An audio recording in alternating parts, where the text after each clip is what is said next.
I'm Jayaram Kancherla. I'm a senior research software engineer at Genentech, and today I'm going to talk about some of our recent work in enabling Bioconductor workflows in Python. I'm sure everyone here is aware of Bioconductor. It is a successful open source project and community developing comprehensive software for managing and analyzing genomic data in the R programming language. It started in 2001 and has over 2,300 software packages that enables the community to develop end-to-end genomic workflows. There's many publications that show Bioconductor has a significant impact in genomics and open source bioinformatics software. If we take a step back and look at how things were when we started our efforts in Python, one of the strong backbones of Bioconductor is the standardized data structures they provide to represent various genomic data. And one of the key principles is to always be backwards compatible. This enabled the community to build a number of methods for analysis and visualization. In the Python space, there are a number of different efforts trying to develop similar infrastructure and tools together, but these efforts are fragmented and not well integrated with each other. Things are very consistent in the single cell space, especially with the BOSC ecosystem, and thanks to many of the folks who develop these packages. This is where we think BiocPy can help in facilitating some of the Bioconductor workflows in Python. But as we build more genomic tools and software, something we wanted to focus on is one, most analysis and workflows these days transition between R and Python. So we need to think of tools to facilitate the seamless transition, and two, thinking of language agnostic ways to store genomic data. And we focused our efforts around these two specific use cases. And I think it's fair to say, as analysts follow where the methods are. And this has historically been R and Bioconductor for statistical analysis, Python for imaging and machine learning workflows, and folks using exotic languages like Julia or even JavaScript for genomic analysis. Even though we switch different computational environments, the experimental data is the common currency. So if we focus only on our transition between R and Python, there's a couple of ways to make the data transition easier. Either we store the data in a language agnostic format, or save objects as RDS files and try to access the serialized objects in Python. And let's say this all works, the key question is, do we have appropriate classes to represent genomic data in Python?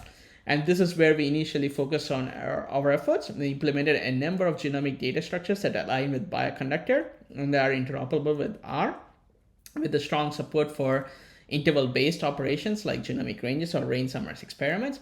We did not try to reinvent the wheel, but also use existing ecosystems in Python for representing dense or sparse matrices and data frames. In addition, we spent a lot of time thinking of usability as scientists transition between these two languages.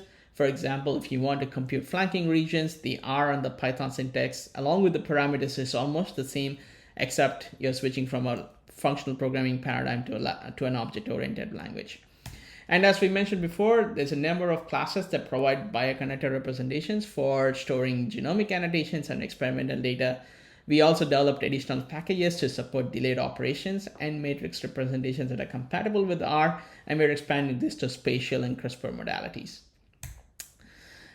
We also recently started to document a lot of the functionality that we provide through BiocPy.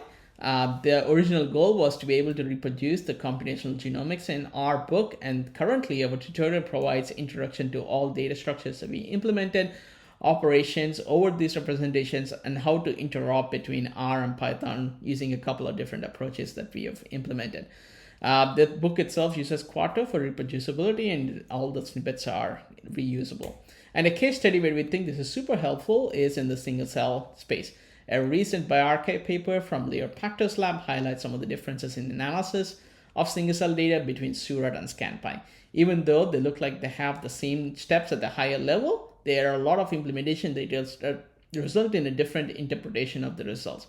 For this particular scenario, Aaron has implemented many of the underlying methods from Scran and C++ that enables us to write bindings to the same implementations across different languages.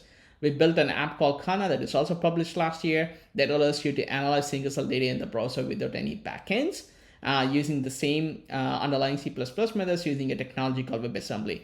And now the same methods are available in Python as well. These packages, this allows the BiocPy, this allows consistent and reproducible workflows across different computational environments.